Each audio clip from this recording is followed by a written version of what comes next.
Alright, so I'm Brandon, sharp as a razor, after his 20 years old Bowden. Alright, so on my blog today we're going to do we're going to cover some NBA stories, we're going to cover some NFL news, and we're going to cover the MLB. Now, as you know, the AL beat the NL last night at the All-Star game in a legend-ridden Yankee Stadium. I thought it was very entertaining. It was a long game, but it gave everything that I wanted it to be. It gave everything that I wanted it to be, sort of thing. But the only problem, well, it was really long. I didn't want to stay up to watch the whole thing, but I kind of did. So that was the only problem. It was a little long, but this time around, the players actually care, which is nice to see in an All-Star game. Not like the NHL All-Star game where they're all, you got a goalie talking into a microphone and talking to the commentators, and you got players laughing at each other, and it's just not very entertaining. But I thought last night's All-Star game was very good. It was entertaining, and the players actually cared. You got like Nate McLouth and what's his face from St. Louis, Ryan Ludwig, and all those guys in the outfield. I watch, it's just like, do these people know they're All-Stars? They're out there, like, it's just a bunch of kids playing. Like, they actually care, though, at least. It's not like you get these veterans like Alex Rodriguez that leaves before the game's over and then comes out and late for the celebration after the AL win, so I was pissed off about that. But anyways, MLB is in good shape right now, even with the steroids and all that. Their All-Star game was that good, so you know what? I think the MLB will be just fine. But to NBA news right now, Marcus Camby was traded by the Nuggets today. Now, this trade doesn't make any bit of sense, because from what I've heard, the trade is Marcus Camby to the Los Angeles Clippers for the option of swapping second-round picks, whatever that means. But the option of switching second-round picks, does that make any sense to you at all? Any sense? Okay, what are you thinking, Nuggets? What are you thinking? You got no defense. You got a guy that recently won the Defensive Player of the Year award, and you traded him. You traded Marcus Camby. Do you realize what you've done? I don't think you do. Because if you did, you wouldn't have done it. Alright? You would have declined the trade or whatever. Are you, what is happening? I know they did it to dump salary space, but come on. He's the best defensive player on a team that doesn't play defense. What, in Nuggets in this freaking talent-ridden Western Conference in the NBA, they expect to win with no defense. They expect to win on pure defense. You're going to give up 150 points a night maybe now, and you're still going to expect to win. You got good offense, which not the best, by the way, but you have no defense. I don't know what you're thinking. I don't know. Brett Favre. Alright, now Brett Favre, now he wants to come back. He was gone, he came back, he's gone, he came back, he's gone, he came back. Make a decision. Okay, first you retired. March 4th, I'm pretty sure that's the date. If somebody can correct me on that. But March 4th, you retired. March 4th at 10 a.m. March 4th, 2 a.m., you were considering a comeback. Alright?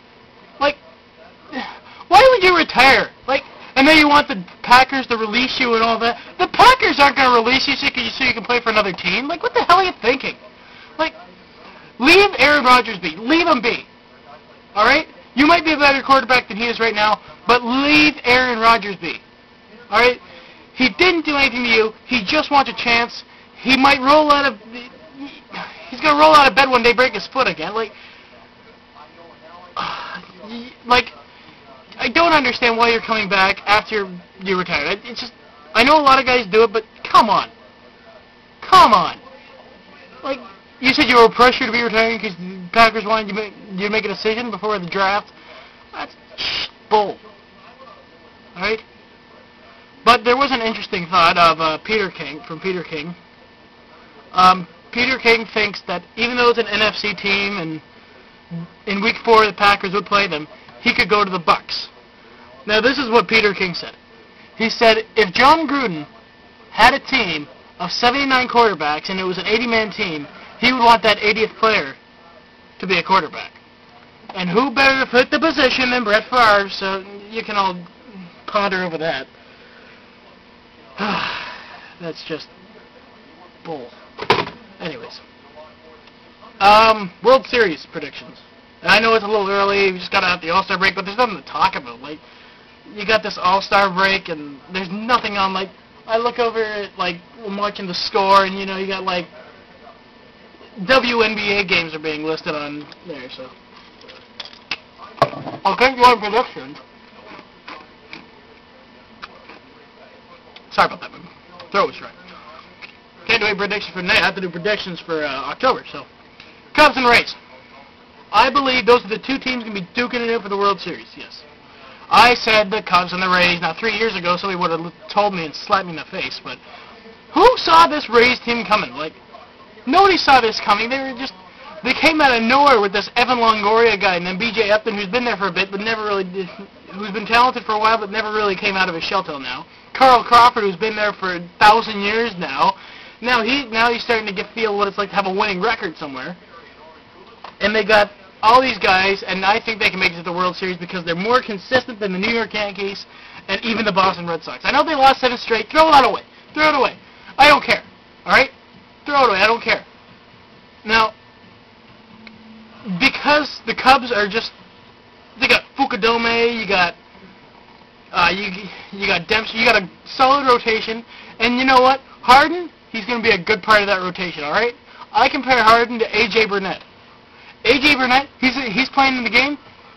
You got a good chance to win because when he's got his game on, nobody stops A.J. Burnett. When he's got his game on, nobody stops Rich Harden, all right?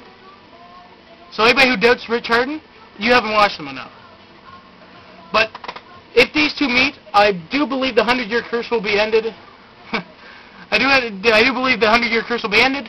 Cubs win. Cubs win. All right? Now,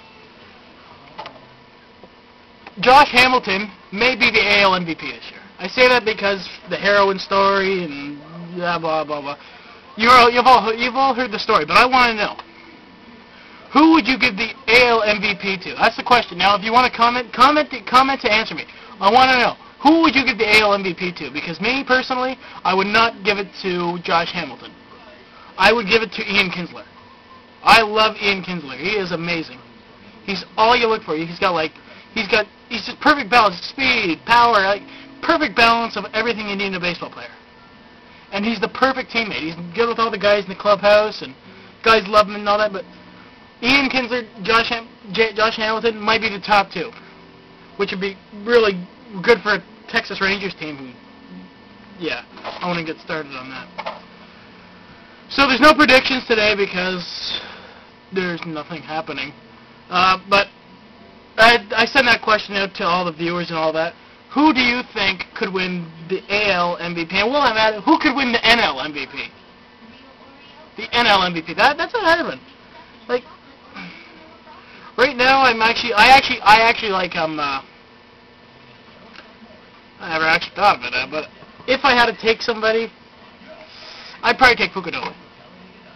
Fukudome has changed that Cubs team and everything. He's again another balanced player, but he's not a Hideki Matsui when it comes to power. He's not an Ichiro Suzuki when it comes to speed, but he is still a very well balanced player, playing for the Chicago Cubs, who haven't won a championship since 1908.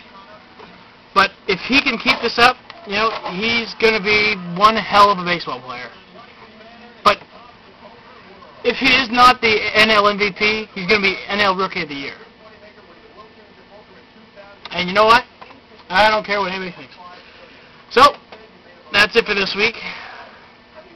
I think. Yep. Alright. So, comment me if you have any questions. If you want me to leave me your predictions, you know, I'll leave you my predictions for whenever baseball starts again. And I'll see you next week.